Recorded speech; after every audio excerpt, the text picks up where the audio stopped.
All right, diving right in, we're taking a deep dive into Haruki Murakami, specifically some excerpts from his novel, Norwegian Wood. It's going to be interesting. Yeah, and the thing is, we're not getting caught up in the whole plot, right?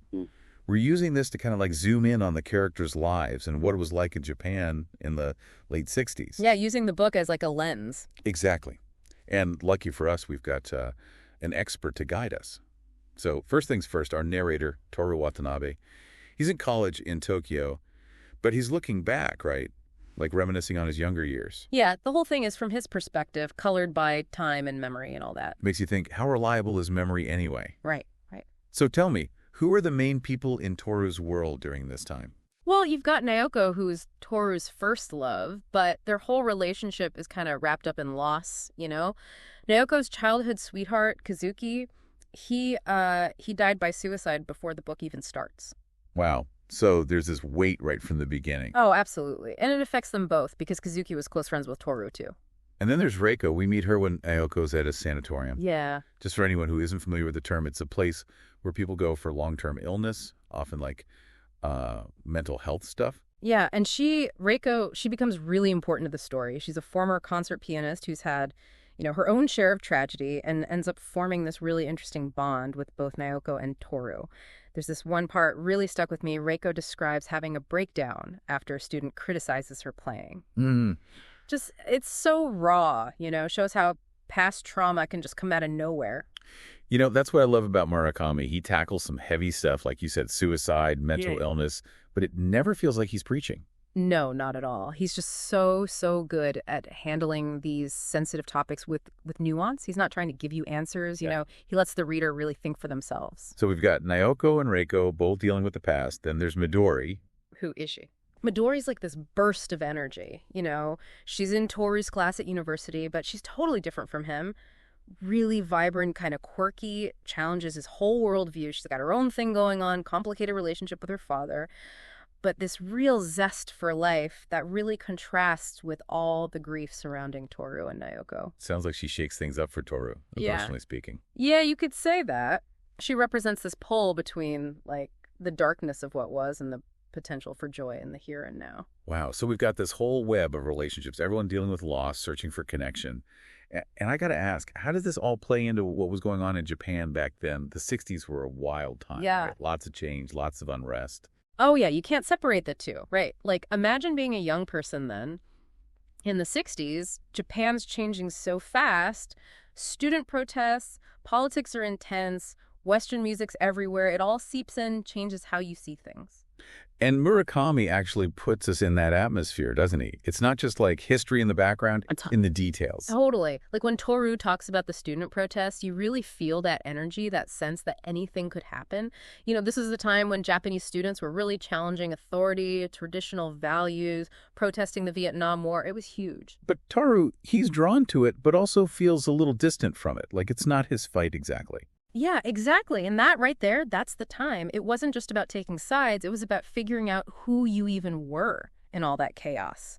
And this whole identity thing, it comes up even in everyday stuff, like what Murakami shows us about dorm life back then. You mean like Stormtroopers, the roommate with his radio calisthenics? Yes. I mean, it's funny, but it also shows that tension between tradition and rebellion. Strict dorm rules, conformity is a big deal, but then you've got these guys like Stormtroopers finding ways to be themselves. So even the humor has this deeper meaning about how society was changing. 100%. And we can't forget the music. I mean, it was everything to young people then. Western music, especially like rock and roll, it was this break from tradition, this way to be part of something bigger.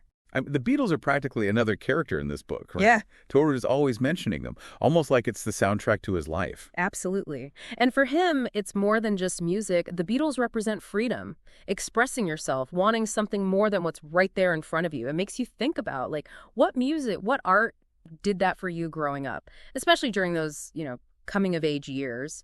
It's crazy how these details, music, protests, even just life in a dorm, it all comes together to take you back to that time. Exactly. That's Murakami for you. He takes these pieces, these seemingly random things, and creates a world that's both totally specific to 1960s Japan and relatable to anyone, anywhere. So we've got these characters, their relationships, this backdrop of a changing Japan.